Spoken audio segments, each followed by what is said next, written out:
This is all about high-end sound, mid-tier price, high-end build, mid-tier price, high-end exotic components inside, mid-tier price. The speakers you're looking at are the Audio Craftsmen Victoria from Pahmer Audio. These are a two-way bookshelf style speaker made to a very high-end level, but these are sold at a mid-tier price. These are true audiophile two-way bookshelves using high-quality European components. It has a split and angled design, uses real wood veneer. There's two separate crossovers in here for the woofer and tweeter, gold-plated wire terminals, and the brand's enhanced mass system, which brings internal bracing to the next level. Let's talk about the Audio Craftsmen Victoria. Hey everyone, welcome back. Happy New Year. It's 2025, and we are going to start this year off with a review of a pair of bookshelf style speakers that are made to a very high-end level, right? But they're sold at a mid-tier price. This is probably one of the coolest secrets, deals, finds in HiFi today that you're likely to find. So I've been listening to the Victorias for the past 2 or 3 months. They came to me a while ago. I've been taking my time listening to them with various electronics, such as various amplifiers, various DACs, etc. I've compared them to other speakers I've had in here throughout these times, and I can gladly proclaim these are a smoking deal for a pair of high-end audiophile grade speakers. Now, let me talk to you about why these are such a great deal. Then I will talk to you about the sound quality and what you can expect from them. These are made in Canada. These are two-way speakers, and they use premium drivers from Norway. From SEAS, S-E-A-S. I never know if I'm saying these words right, so I'll just say SEAS from Norway. So the tweeter and mid-woofer here are premium. They're even put close together, which tells me that the designer knew what they were doing. These use a double wall kind of technology. They call it their enhanced mass system. And these speakers stop vibrations pretty much in their tracks. You can knock on the side of these speakers and you just hear a solid thud. And you can see the split design from the side. There's actually two kind of cabinets, and this in turn is said to reduce all cabinet vibrations. Now, why do we care about cabinet vibrations in a speaker? Well, a lot of speakers that you buy, say $300, $500, $1,000, $1,500, sometimes even more expensive speakers, you can power these speakers, play them, but they can create vibrations within the cabinet. And anytime you have vibrations, this takes away from your detail, from your presentation, from that refinement. So stopping vibrations in the speaker itself is an awesome thing to do. And usually you see that in very high-end, very expensive boxes. These come in at $3,990, but they're built to a standard that's more like an $8,500 to $10,000 speaker. I've listened to, I've seen, I've reviewed, I've evaluated, I've purchased so many speakers over the last 38 years of my life. And I have the ability now, because of that, to recognize quality as soon as I see it. And I don't just read the website, the Pahmer Audio website, for example, where they hype up these speakers, because every manufacturer hypes up their product. The crossover, there's a crossover, a high quality crossover with high quality parts, one for the tweeter and one for the woofer. You don't just have a generic crossover thrown in there. So these also use real wood veneer. There's no particle board here. These are pretty awesome. So let's get on to the sound quality of the Victoria now. Some of my favorite two-way bookshelf speakers of recent times, the Dynaudio Heritage Special, right? Those came in at $7,000, I believe, maybe $7,500 with stands. I really, really love those speakers.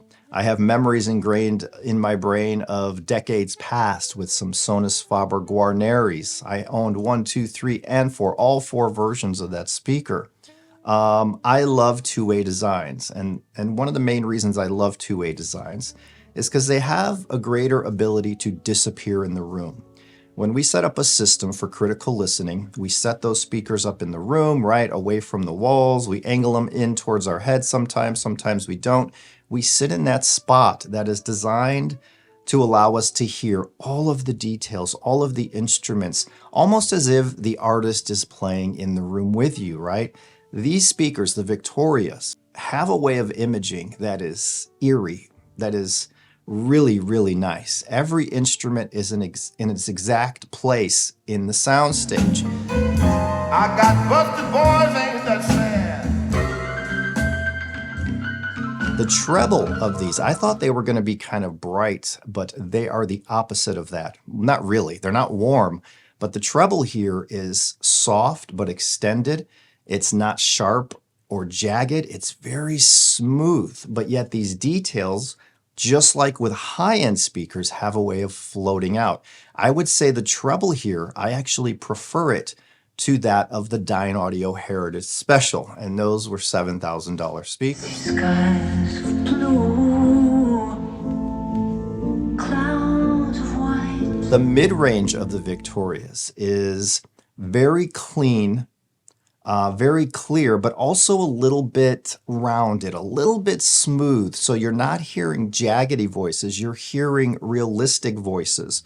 They're so realistic, you hear the crackles in the voice, the lip smacks, right? You can hear all that very clearly. It's very prevalent. What about the bass? Now you only have that little driver. By the way, these are 8 ohm speakers and 88 dB efficient. So you're going to need anywhere from, say, 25 watts to 150 watts to power these. The bass on these is not a big, hefty type of bass. It's not loose in any way. It's not bloated in any way, shape, or form. Basically, it's one of those speakers that if it's in the recording, this will replicate it faithfully. The Victorias, I should say, will replicate it faithfully. When there's big bass in a recording, you're going to hear that bass in the music from the Victorias. So these go down to about 42 hertz in the room for bass. It's not like super low, but it's one of those speakers where in my space, the 13 by 18 space, I never feel that I need a subwoofer. It might take away from these because these are so amazing at unraveling and unwinding and bringing out all of the music through the speakers in such a refined, smooth, beautiful way.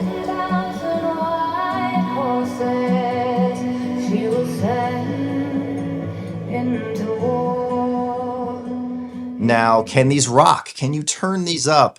And can they jam and make you get up and dance? Yes, they can. As a matter of fact, the Victorias are one of those speakers that likes to be fed some juice. So they sound their best at mid volumes. And as you turn it up, they sound amazing. At low volumes, they get a little bit leaner, right? But they still sound beautiful. I was listening in here at 2:30 in the morning one night, and I had the T+A PA3100 HV integrated amp. And that meter showed I was using 0.1 watts of power, and yet it was still really smooth, really immersive, right? And that's what I go for. These can immerse you into the music, but they're not romantic. They're not soft and mellow. These are speakers that have a beauty, a plumpness in the mid-band, a little bit of warmth in the mid-band, but they are just bringing you all of the information in the music. They're pretty remarkable. And one of my favorite ways to listen to these is to sit in here at late night, maybe give it about a watt of power, and man, they just sound beautiful. They open up and expand in the room. The sound stage is as wide as it can go in my space. There is some depth to the sound, and there is some height to the sound.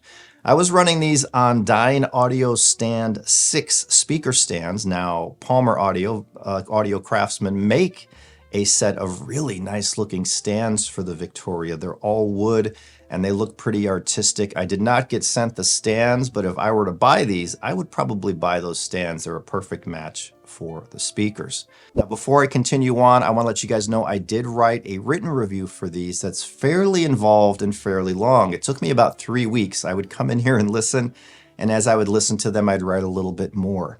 And I have sound impressions with a few songs, a few artists there, and I tell you in that review what these speakers do for that type of music. If you want to check it out, that's over at the website. I will put a link in the description below.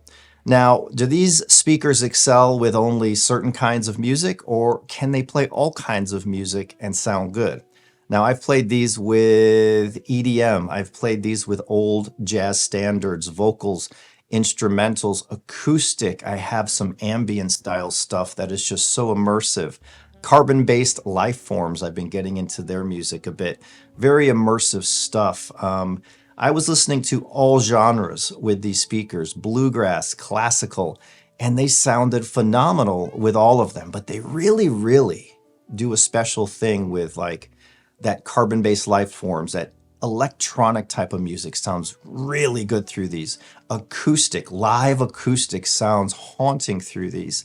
Jazz vocals now, like say Etta James. I was listening to Etta James the other day and her voice was coming through so powerful and so present. And I heard every little detail in her mouth and her voice, and it was pretty remarkable. And the drums behind her were pounding.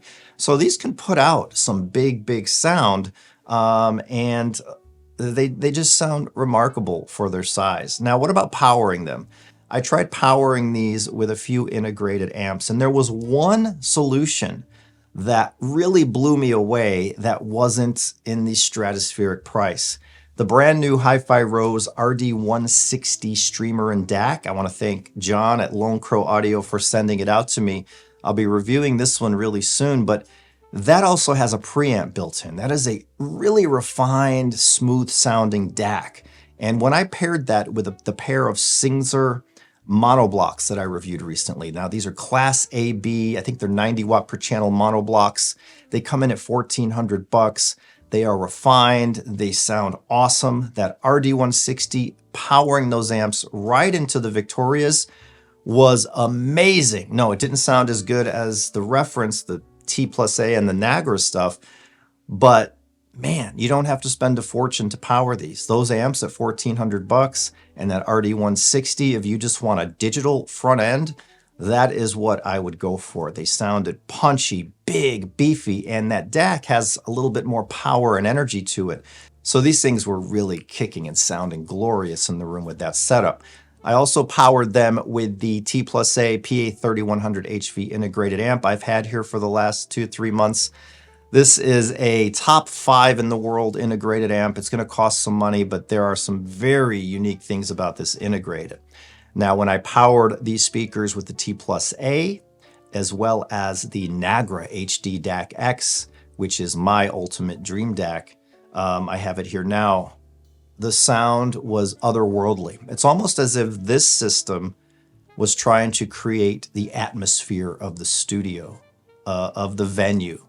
You could almost feel like you were placed in there and everything around you, you hear, and you're part of that atmosphere. It was an insane experience, but that is a very, very costly front end. You don't have to pay that much money to enjoy music. I also ran these with the Electro Compagnie ECI 60X Mark II integrated amp. It powered these really, really well, and it brought through that EC sound that I love so much, that bass, that punch that these amps are known for. Drove these without a problem. At the end of the day, no matter what I powered these with, or what DAC I used, or what streamer I used, that character of the Victoria shone through, and that is really, really ultra refined. I think them making that double-walled cabinet really does eliminate those vibrations, and that results in a cleaner, more refined sound. The imaging is spectacular. If you ever wanted a speaker system where you can hear everything in the recording and kind of organically without brightness or without that ice pick to the ear, these are remarkable in that area. So these are a true bona fide high-end speaker that I would expect to pay $7,000, $8,000, $9,000, $10,000 for, but they're $3,990. I don't know of any other bookshelf that gives you all of these exotic parts and drivers and build that results in amazing high-end audiophile sound for this kind of money. So my recommendation, if you're looking for a set of bookshelf speakers and these sound like what you're looking for, take a look at them. I'll put a link to the Pahmer Audio website below, but I would guess that these are going to go up in price because I know the profit margin here has to be small. I think they're going to have more people looking into them. And when they get more orders, they might just raise the price. So they also have other speakers there. They have floor standers. They have a lower cost alternative to the Victoria that you might be into. But all in all, Audio Craftsmen from Pahmer Audio bring some amazing quality for mid-tier money. And that's what gets me excited. When you have an item in hi-fi that sounds like a $10,000 item, but you're paying $4 for it, that is an insanely great value. And those are the things that I like to bring to this channel. High-end sound, mid-tier price, high-end build, mid-tier price, high-end exotic components inside, mid-tier price. Can't go wrong with the Audio Craftsmen Victoria, but I will say these are not the type of speaker that sound romantic. They don't have the fluffy, woolly bass that's going to warm your heart and soul, but they do have a refinement and a smoothness and a slight warmth there in the mids that makes everything just feel like you're right at home when you're listening to that music and being immersed within it. Highly recommend the Victorias from Audio Craftsmen and Pahmer Audio. I will have many more videos coming very soon. My next video is the T+A PA3100 HV review. Then the HiFi Rose RD160 DAC. I have a bunch more stuff. I have a box over here to my left that I just received from ModRite. So lots of stuff to get to. I love you all. I thank you all. I will see you in the next one. Bye.